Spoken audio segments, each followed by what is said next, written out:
Gurur Brahma, Gurur Vishnu, Gurur Devo Maheshwaraha, Guru Sakshat Param Brahma, Tasmai Shri Gurave Namaha. Tasmai Shri Gurave Namaha. Tasmai Shri Gurave Namaha.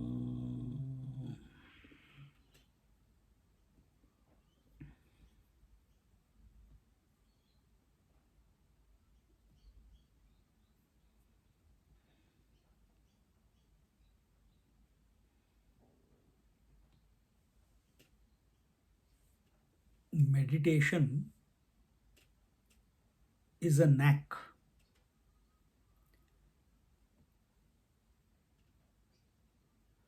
Just like swimming is a knack, cycling is a knack. To balance on a cycle is a knack.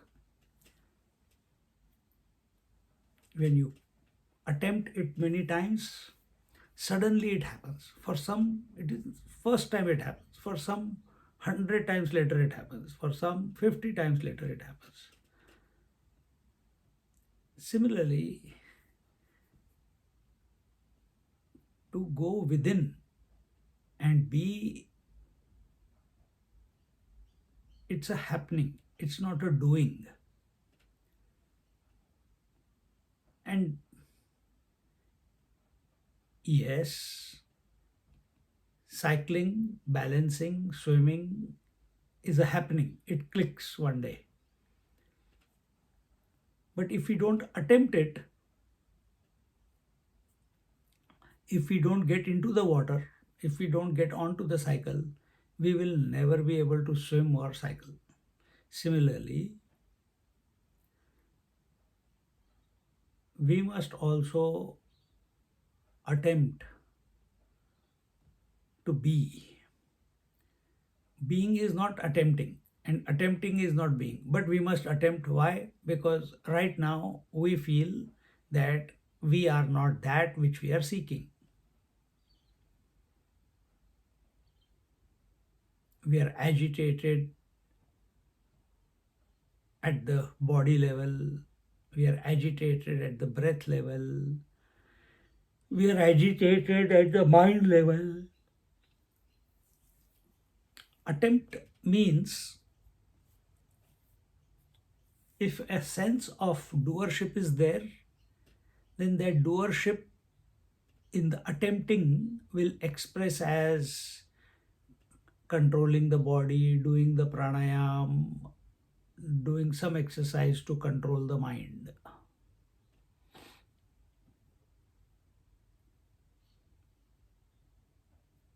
If the attempting is,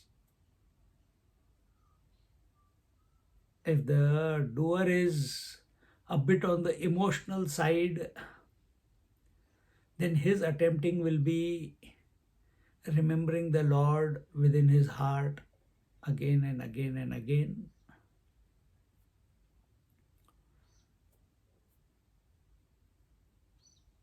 And a person who is wanting to be, this want is a problem, but he wants to be. The doer wants to be the non-doer. The doer wants to be the transcendental one.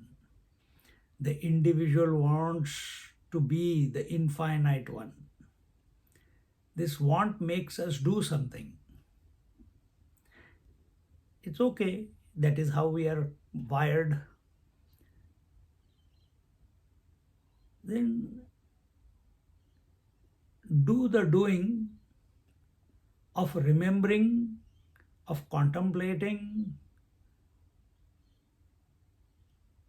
that you are the essence, you are the material, you are all that there is. Either you do this or you, in your heart, feel, heart and mind, come to this conclusion that the divine alone is functioning through you. When I say you, I don't mean you as the body, I mean you as the consciousness. Staying with this thought, Aham Brahmasmi, staying with the thought of the divinity,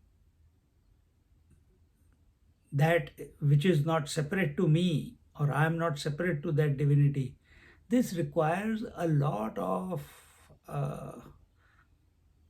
conviction. This requires a lot of samarpan, availability.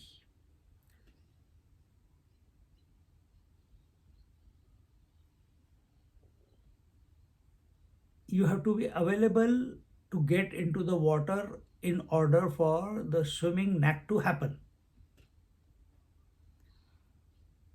You have to be available to get onto the cycle, take the risk, and allow the knack of balancing to happen.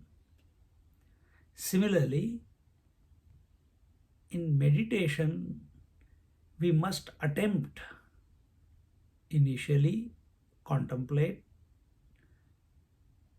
and what are we allowing? To live and die at the same time. Understand this.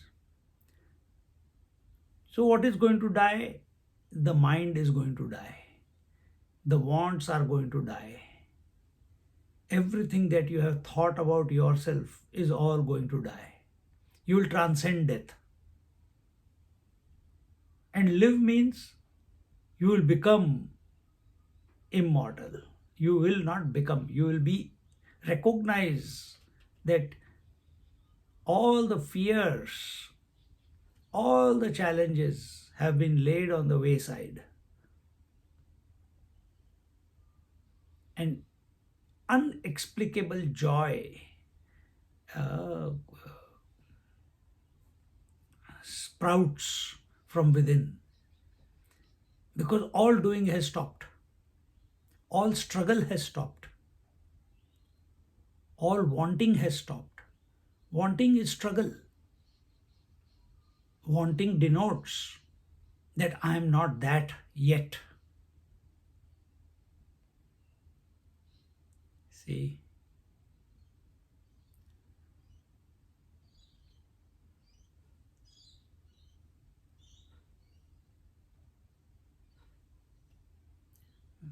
At any given moment, we have to be nobody and we have to be the absolute.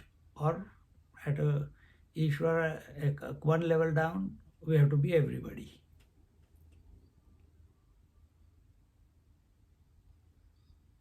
One in all and all in one.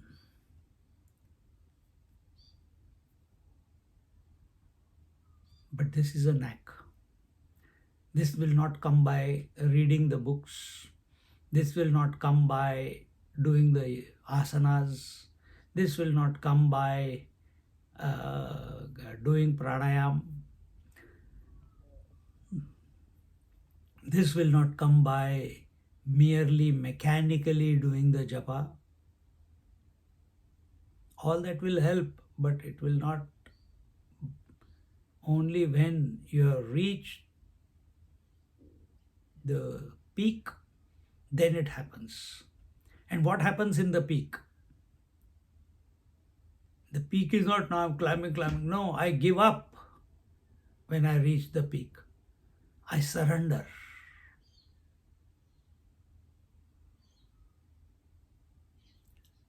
My mind stops.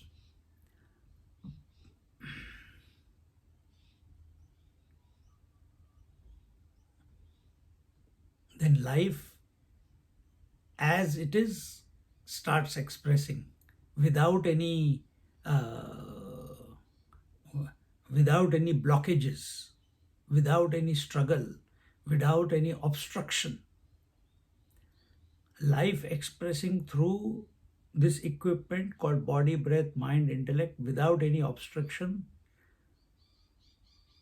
then God is living through you. You are no more there. And that is a knack.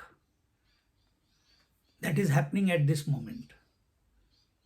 But we are unaware. One person was there. Uh, I heard this somewhere, I think from Osho. And there was a party going on the 6th floor. Many dignitaries were there. And suddenly, and this is in Tokyo, and there suddenly the earthquake came. And everyone started running. Running to the lifts, running down the stairs, running away. The host was making sure that everyone is safe. And in that process, suddenly he realized, Hare, I had invited a Zen monk. I didn't see him going out of the door. And he rushes back into the room. And the Zen monk is sitting on a chair, cross-legged, and in deep meditation. The host becomes very attracted by his disposition. He forgets that he has to run away from the collapse of the building, if it is collapsing. It was just an earthquake.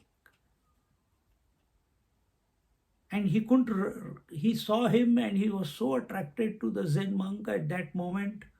He just kept waiting and suddenly the Zen monk opened his eyes. He says, yes. He says, why are you not running? He says, I also ran. You ran outwards, I ran inwards. See? And whether you go to the 5th floor, there also running is going on. 4th floor, running is going on. Go to the 3rd, 2nd, 1st floor, running is going on. Ground floor, running is going on. Go on the streets, people are running to find some shelter, to find a safe place. But everyone is running outwards. I ran inwards. And therefore, I am at peace. If we think that at the time of death, that I will run inwards will suddenly happen, it will not happen. It requires practice, daily engagement of going within. Then, when some calamity comes, calamity is happening every moment. We are not recognizing it. We are giving it a name, a big tsunami, a big earthquake, a big this or that. But calamity is every moment. Every moment that we have lived in forgetfulness of our infinite nature is a calamity. So don't wait for that calamity to have some big event to happen and then, which is called death, when your life is threatened and then you say, no, I will go back. Majority people don't think about the self. They will run outwards. So regular daily practice of And that practice must be of meditating, but that practice of meditation should be a natural inward pull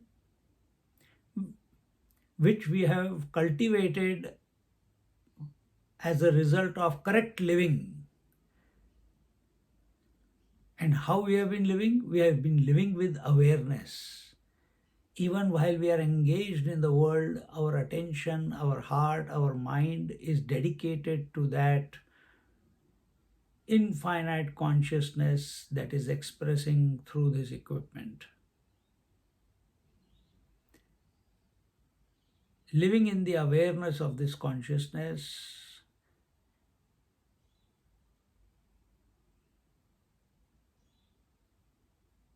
this we can do. But to be the consciousness, it's a knack. Knack is not about being the consciousness. Knack is about undoing the mind. The mind is continuously wanting to be engaged with something. Here, there is nothing for it to engage with. Sleeping is a knack. You can't catch sleep, but it happens every night. Similar, same way. It is undoing the mind. Consciousness is always. Because the mind is busy, the consciousness that I am is as if covered by the busyness of the mind. But that busyness of the mind also is illumined by the light of consciousness that I am. I am the knower of all the activity of the mind also. And I am also aware of the non-activity of the mind.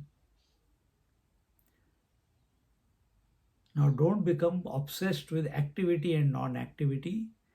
Obsession with activity and non-activity will lead you to activity is equal to waking and dream. Non-activity is equal to deep sleep. No, that is not our focus. What did we say? Living in the awareness of being the consciousness. So we are the, I am that one. I am that consciousness. Aham Brahmasmi.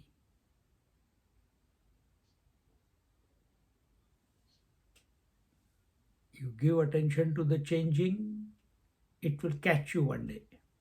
You give attention to the changeless,